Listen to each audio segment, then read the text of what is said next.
Today, I want all of you to go back to your best and think about that crazy dream when you wanted to make an impact on the world. I want you to think about that inner desire to make a difference around you. Raise your hands if you still have that fire burning under the surface, waiting to come out. If you have fire, what happened? Why are you not there, my friends? What's stopping you? Maybe life brought you unexpected challenges.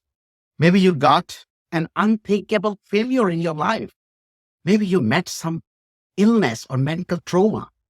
Maybe you lost someone very dear to you. Maybe the lifeline relationship got broken. Maybe that cherished dream shattered. Maybe you got losses in your business or investment. Or maybe you lost that job you wanted so much. Whether it is crisis or adversity, short-term or permanent, all bring you one thing. And that one thing I call a wall. Wall of limitations that seem to restrict your forward movement in life. The wall of lack that makes you feel less than others. The wall of being not good enough amidst your misfortunes. For a moment, you might feel your losses make you less, but it does not. What if for a moment I told you that this exact thing that you have lost is your best bet to reignite your fire for making an impact? What if I told you that this lack is what makes you a difference maker? For that, your perspective matters. You got to change your perspective to change your life. I got polio, this planet's deadliest disease, when I was 6 months old. Most people infected with it would die. I survived somehow, with a permanent disability to carry throughout my life. With that, I lost the ability to walk. When before reaching the age to walk, there was no medical or physiotherapy help at that time to get me out of it. I was left to survive somehow. Now imagine, because of my immobility, I was at the risk of not even going to school. In India's remote, uneducated area some 40 years ago, there was no future for a kid like me. I could only crawl on the floor. On top of that, we were so poor to even buy a single book. I remember I had to wear this 20 kg heavy prosthetic on my leg just to take that rope step. I had braces made up of steel rods. It has few leather straps, a heavy boot at the bottom to keep my leg in place. Its weight was more than my own weight as a kid, and I was always left behind by my classmates. Often I had to baby walk back home covering 2-kilometer distance in some 2 hours. The thing that lack the most is one that makes you hungry the most, isn't it? And that hunger is what forces you to move forward. When you're hungry, what are your choices?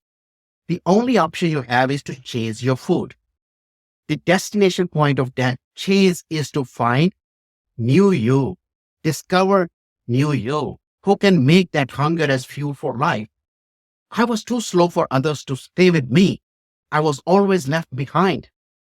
I lacked speed, and I became hungry for being faster. I thought someday I will master the speed. I told myself, if I can't walk with legs, I will walk faster in something else.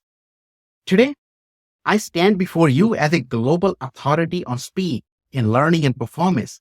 I coach people and professionals and executives on the value of walking faster in whatever they do.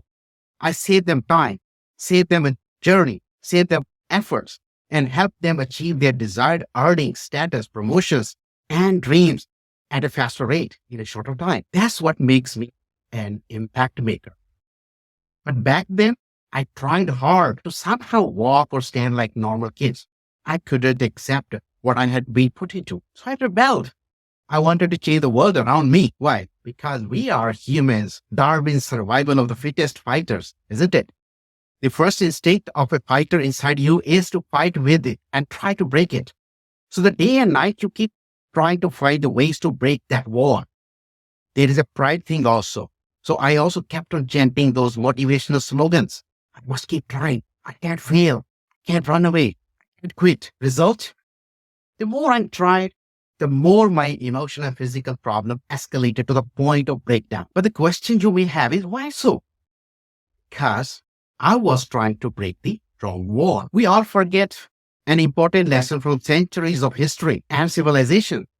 How to win a war with an opponent without knowing the opponent well enough. I did not understand the war that was indeed troubling me. I watched kids playing all day long from my room's window while I was glued to this chair. More I watched, more I compared, and voices inside me told me that I was a social reject. I did not belong. Whatever I do, I am still gonna be disabled and not accepted in that circle. The real walls that were pulling me back were not my inability to walk, but it was the thinking that I was inferior. It was the feeling that I wasn't good enough.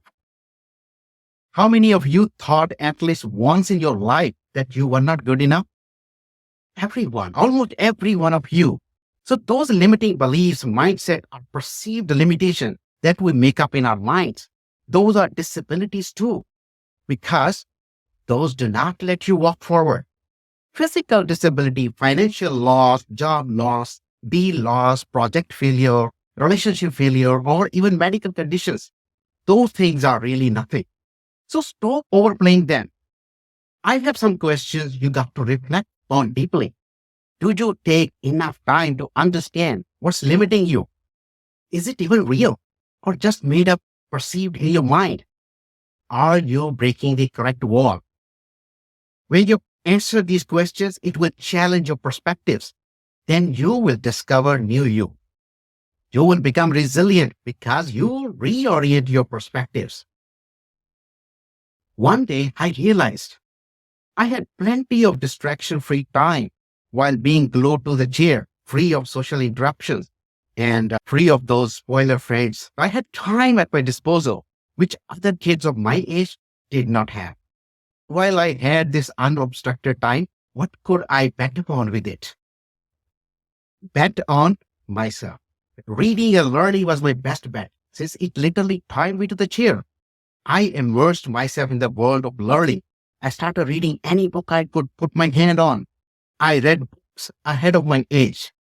I remember the first book I ever read was Dale Carnegie. While kids would read comics at that age, my bet paid off well.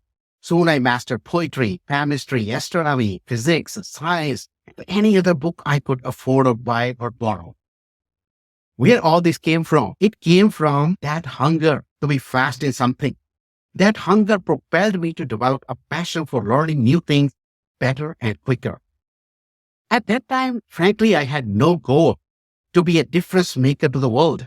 I started with a simple goal of making an impact on myself and sort of proving to myself and to others around me that I was better than them. So forget those celebrity slogans like we want to make a difference to the million people's life. I realized during my journey that the first person you must make impact upon is yourself.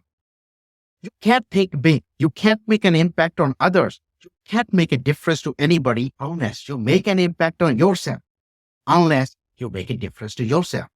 So impact starts with you. No, let's take it to the next level. Impact starts with your lacks, your limitations, your gaps, your failures. Some of you may still be very doubtful. Wait a second. If I am limited somehow due to whatever reason, how could I even make an impact? My immobility was a limitation, but it was a leverage too. It was my opportunity too. So that exact thing is what helped me discover myself. I discovered my love for learning. I fell in love with the whole fun and enjoyment of learning. And I saw that as the way to make a bet on myself. So I began to experiment on myself. Today, I am world's leading learning scientist with 2 doctorates. I earned over 100 international credentials and some of world's highest certifications. I cracked the code to speed up learning. That's the single most thing every single human on this planet needs. Learning fast. And that was my way of making a big impact on the world. But back then, in my childhood, I also had this healthy hand. So I engaged in all sort of arts, painting, other creative things, while other kids were busy playing cricket. So don't compare yourself with others. If you do, then figure out what's the thing that you can bet upon to stay ahead, to achieve the excellence you deserve. When I was kid, I had the luxury to daydream and imagine vividly. How many kids get to daydream without getting scolded by their parents? I bet not many, right? But for me, it was a leverage. That's where the writer inside me awakened. I wrote drama, stories, poetries, and many things while other kids were struggling to write essays. Today, I am the author of 20 books. How ironic is that I didn't even have enough money in my childhood to buy a single book, but now I have written 20. Most of the books I write are about how to seek higher level excellence in life. When I saw my crisis, my disability, my setbacks, my limitations, I did not see walls. I saw windows. I began to see so many windows of opportunities, leverages, advantages. I leveraged everything my limitation offered. Simple thoughts changed the course of my life. If I can't walk or play, what else could I do? That question of perspective opened up my world of leverages most people would ignore. So perspective matters. Moving the focus from limitation to leverages. That simple shift in the thought process can save us from a war with the walls. So despite my disability, I became an engineer at the age of 21, even though I was ruled out that I can't. A year later, I became a scientist, a goal I had in mind since ninth grade. So if you see, my real wall of disability did not come my way. How many times those motivational gurus told you, break the boundaries, break the walls, break the boundaries? Many times you heard, right? I believe we don't even need to break the walls or boundaries when we truly start looking at the things our adversity brings with us. When we shift the perspective, you would see that there are windows could be right through them. You would discover new view beyond those walls. Through those walls, you will find new business opportunities by betting on your losses. You will find tons of leverages in the field projects. You will begin to spot new opportunities even in your lacks. And you will begin to impact the world with the exact same thing what you thought made you less than others. Les Brown says, life has no limitations except the ones you make.